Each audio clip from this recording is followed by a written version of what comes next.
बिस्मिल्लाहिर्रहमानिर्रहीम। बच्चों, एक अदद और सवाल के साथ आपके सामने। ये एक मेरे बच्चों मार्च 2017 का 13 मार्क्स का सवाल है।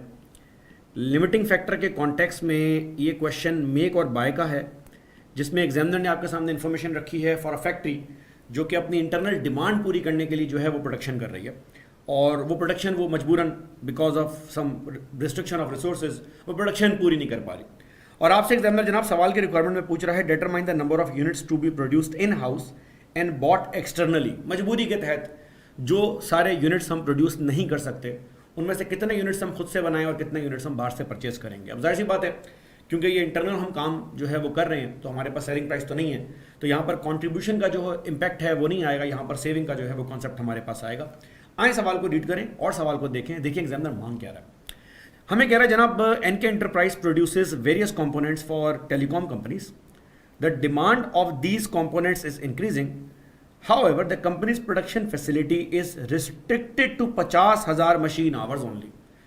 ये टिपिकल उन सवालात की तरह है जहां पर एग्जामिनर ने ना आपको लिमिटिंग फैक्टर के बारे में बता दिया है कि यार इस आने वाले महीने में ना हमारे पास मशीन आवर जो है वो एक रिस्ट्रिक्टेड जो है वो क्वांटिटी के अंदर हमारे पास है।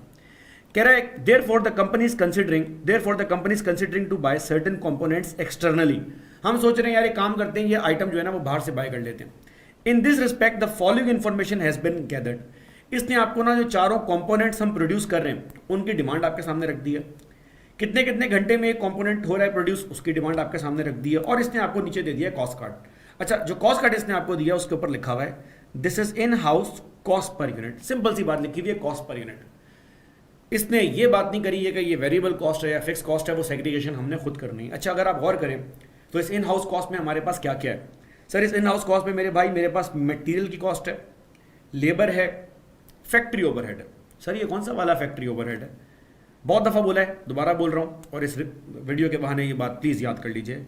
जब जब पेपर में लिमिटिंग के सवाल में, सीवीपी में, डिसीजन मेकिंग में, वेरिएंस में, प्रोसेस में जिस सवाल में एग्जामिनर वर्ड यूज़ करेगा फैक्ट्री ओवरहेड का, प्लीज़ सवाल ध्यान से देख लेना। फैक्ट्री ओवरहेड का मतलब है कि इसमें दोनों तरह के ओवरहेड शामिल हैं, वेरिएबल भी और फिक्स भी। सर इसने हमें फैक्ट्री ओवरहेड दिए हैं 16, 8, 8.5 और 5 का, और साथ में इसने हमें एलोकेटेड एडमिनिस्ट्रेटिव ओवरहेड कॉस्ट भी जो है वो दी है 5, 3, 4 और 2 की। सर इसने सामने हमें ये बता दिया कि जनाब बाहर से एक वेंडर हमें यही सामान जिसकी टोटल कॉस्ट हमारे पास 50 रुपये आ रही है, यही सामान हमें 35 को ऑफर कर रहा है। सिमिलरली फॉर X2, 3, 4 उसने हमें परचेज प्राइस जो है वो दे दी है, और नीचे एक इन्फॉर्मेशन और दी हुई है। कह रहा है जनाब factory overheads include fix overheads which are estimated at 1.5 per machine hour. ये OAR का रेट इसने आपको निकाल के दे दिया। You might be able to recall कि बॉक्साइट लिमिटेड स्प्रिंग 2012 के सवाल में हमारे पास ऐसा ही एक केस आया था जहां पर हमने OAR खुद निकाला था और टोटल ओवरहेड्स की कॉस्ट में से फिक्स ओवरहेड की कॉस्ट को सेग्रीगेट किया था।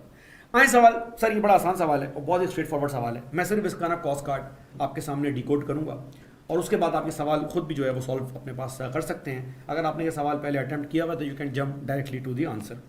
मेरे भाई मटेरियल कॉस्ट का तो मुझे कोई इशू नहीं है, मुझे ये जरा चेक करना है कि सप्लायर की जो कॉस्ट है वो मुझे सस्ती पड़ रही है या मेरी अपनी प्रोडक्शन कॉस्ट मुझे जो है वो सस्ती पड़ रही है। लेकिन डिसीजन मेकिंग के कॉन्टेक्स्ट में जिस प्रोडक्शन कॉस्ट को हम लोग अकाउंट फॉर कर रहे होते हैं, ये वो प्रोडक्शन कॉस्ट होती है जिसको मैनेजर इन्फ्लुएंस कर सकता है, जो मैनेजर के डिसीजन लेने से चेंज हो सकती है। सर अगर आप ये आर्ग्यूमेंट यूज कर रहे हैं, अगर आपकी बेस ये है कि मैनेजर के डिसीजन लेने से चेंज हो सकती है, तो सर सबसे पहले इस कहानी के अंदर से एलोकेटेड एडमिनिस्ट्रेटिव ओवरहेड की कॉस्ट को बाहर निकाल दें। इसको बाहर निकालने के 2 रीजन है। रीजन नंबर 1, पहली तो ये एलोकेटेड कॉस्ट है, इसका मतलब ये टोटल कॉस्ट का एक फिक्स कंपोनेंट है। तो चाहे मैं X1, 2, 3, 4 बनाऊं ना बनाऊं, चारों बना दूं, कम बनाऊं, आधी डिमांड करूं या सिर्फ 2 प्रोडक्ट बनाऊं, मेरी टोटल कॉस्ट में किसी किस्म का चेंज नहीं आने वाला। एक रीजन ये है कि allocated cost is that is why treated irrelevant for the purpose of decision making, और हम तो डिसीजन मेकिंग के कॉन्टेक्स्ट में बात कर रहे हैं। दूसरा रीजन मेरे भाई ये एडमिनिस्ट्रेटिव ओवरहेड्स है। हमें सप्लायर की प्राइस से मैच करने के लिए अपनी प्रोडक्शन कॉस्ट को, अपनी वेरिएबल प्रोडक्शन कॉस्ट को कंपेयर करना है। अब दूसरा आइटम आ गया। दूसरा आइटम मेरे भाई मेरे पास है फैक्ट्री ओवरहेड का, और मुझे इस फैक्ट्री ओवरहेड में से फिक्स प्रोडक्शन ओवरहेड कॉस्ट नहीं चाहिए। Again on the very same grounds कि fix production cost is irrelevant for the purpose of decision making. चाहे मैं इन प्रोडक्ट्स की डिमांड कम कर दूं, चाहे मैं इनको सारी डिमांड पूरी कर दूं, मैं जो मर्जी करूं, सर मेरे पास ये फिक्स ओवरहेड कॉस्ट चेंज नहीं होती। तो अब मुझे करना क्या है, कंट्रीब्यूशन तो हो नहीं सकता, सेलिंग प्राइस तो सवाल के अंदर है नहीं, तो सर मुझे ना इस सवाल में हर यूनिट की सेविंग चाहिए है पर यूनिट की फॉर्म में, अगर ये प्रोडक्ट मैं खुद बनाऊं। लेकिन मसला ये है कि सेविंग निकालने के लिए मेरे पास परचेज प्राइस तो है, अगर मैं वेंडर से परचेज करूं, मेरे पर प्रोडक्शन कॉस्ट में कुछ आइटम नहीं है। तो आइए इस सवाल को जो है वो सॉल्व करें और इसकी पहली वर्किंग की तरफ मूव करें। सर मेरे पास 4 अदद प्रोडक्ट्स हैं, X1, X2, X3 और X4, और इन चारों प्रोडक्ट की मेरे पास जो एक्सटर्नल परचेज प्राइस आ रही है वो अवेलेबल है। आसान काम पहले कर लेता हूँ। अगर मैं वेंडर के पास जाऊँ और वेंडर भाई को बोलूँ कि वेंडर भाई ये प्रोडक्ट ज़रा आप हमें बताएं किस रेट पे देंगे, तो वेंडर मेरे दोस्त आपको ये 35 रुपये पर यूनिट, 40 रुपये per unit, 34 rupees per unit और 33 रुपये पर यूनिट की रेट पे देगा। अच्छा, फिर हमारे मैनेजर ने हमसे पूछा यार ये बताओ, ये तो चलो वेंडर दे रहा है, हमारा अपना क्या रोल है इसके अंदर, हम खुद क्या कर रहे हैं। सर अगर हम ये प्रोडक्ट खुद बनाएं तो हमारी इंटरनल वेरिएबल प्रोडक्शन कॉस्ट क्या आ रही है। सर हमारी इंटरनल वेरिएबल प्रोडक्शन कॉस्ट के अंदर बहुत सारे कंपोनेंट्स हमारे पास आ रहे हैं। सर सबसे पहले तो इस कॉस्ट की ना हमारे पास आ रहा है मटेरियल कॉस्ट, 20 रुपये का, 28 रुपये का, 23 रुपये का और 22 रुपये का।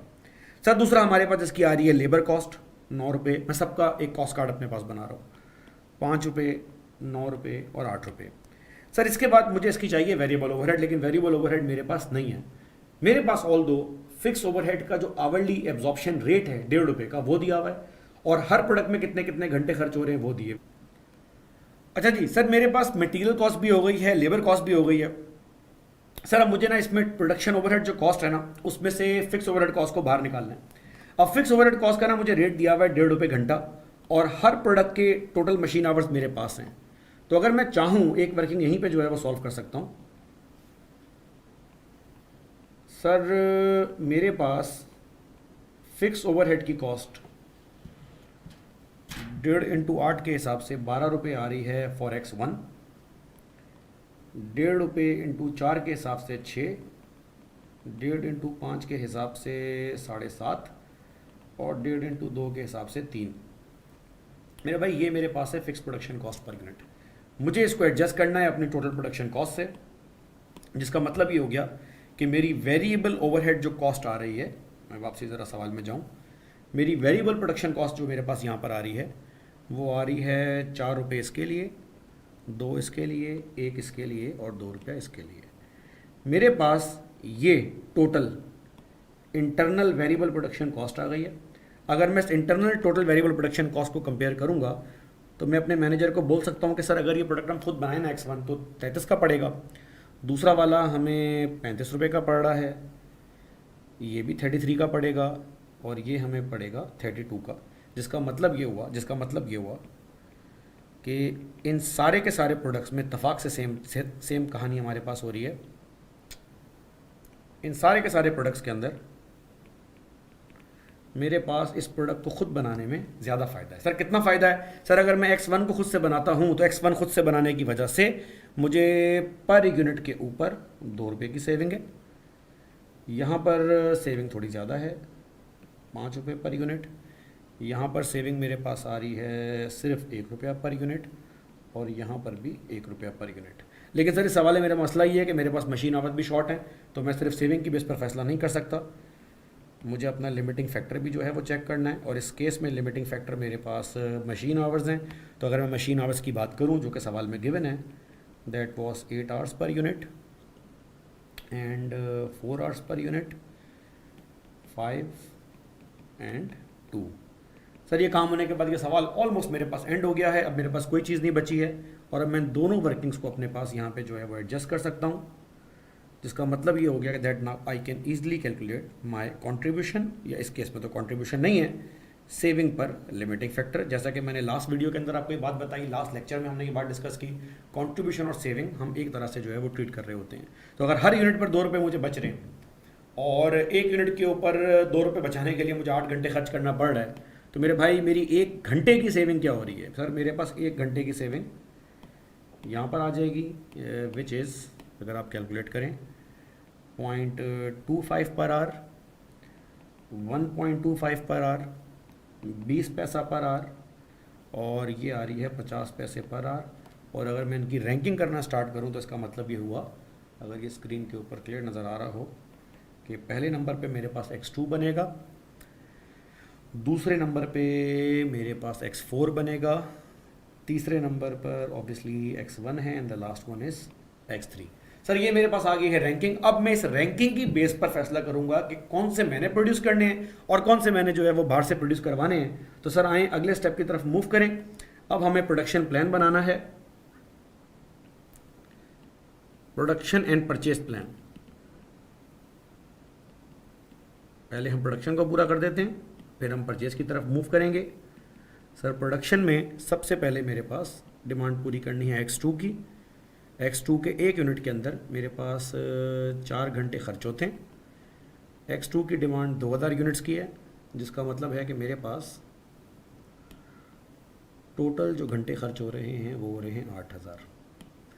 ये मैं यहाँ मेंशन भी कर देता हूँ कि ये मेरे पास डिमांड थी, और ये मेरे पास मेरे भाई था machine arts per unit. Sir second पे मेरे पास डिमांड आ रही है, सेकंड पे मेरे पास रैंकिंग आ रही है X4 की, जो 2 घंटे के अंदर बनता है, जिसकी अपनी डिमांड 4.5 की है, जिसका मतलब है कि 9000 घंटे पूरे हो जाएंगे। अच्छा, यहाँ पर एक चीज़ का ज़रा ध्यान रखना है, मैं खुद अक्सर आपको बोलता हूँ। सर ये देख लें कि आपके पास टोटल अवेलेबल आवर्स हैं कितने। सर मेरे पास टोटल अवेलेबल आवर्स हैं 50, और 50 में से 9 और 8 17 में जो है वो खर्च कर चुका हूँ। तो मुझे बाकी प्रोडक्शन करते वक्त इस बात का ध्यान करना है कि कहीं मैं इसको एक्सीड ना कर दूँ। सर X1 मेरे पास लेता है जनाब 8 घंटे पर यूनिट, और X1 की डिमांड मेरे पास पूरी इनफैक्ट नहीं हो रही है। तो अगर मैं रिमेनिंग घंटे अपने पास चेक करूं तो 50 में से 9 और 8 मैंने खर्च कर दिए हैं। तो सर अगर मैं बैकवर्ड मूव करूं तो इसका मतलब ये हुआ कि मेरे पास रिमेनिंग रह गए हैं 33,000 आवर्स, और क्योंकि 1 यूनिट 8 घंटे में बन रहा है तो 33,000 डिवाइड बाई 8 आपके पास आ रहा है 4125।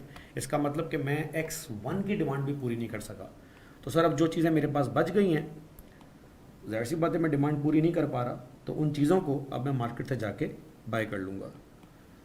और ये मेरे पास हो गया मेरे भाई इस प्रोडक्ट का, इस मंथ का परचेज प्लान। अब हम प्रोक्योरमेंट वालों को बोलेंगे भाई जो डिमांड पूरी नहीं हो रही आप वो जाके बाय कर लें। X1 की डिमांड मेरे पास जो है वो तकरीबन 4125 मैंने पूरी की है। तो X1 की जो टोटल डिमांड मेरे पास आ रही है वो आ रही थी 7100 की। तो मेरे भाई रिमेनिंग जो मेरे पास बच गई है दैट इज़ 2375, और वेंडर मुझे 35 रुपये पर यूनिट का जो है वो दे रहा है। और अगला प्रोडक्ट मेरे पास बच गया है X3, जिसकी 700 यूनिट्स की डिमांड है। आई थिंक 700 की है, सॉरी 7100 यूनिट की डिमांड है।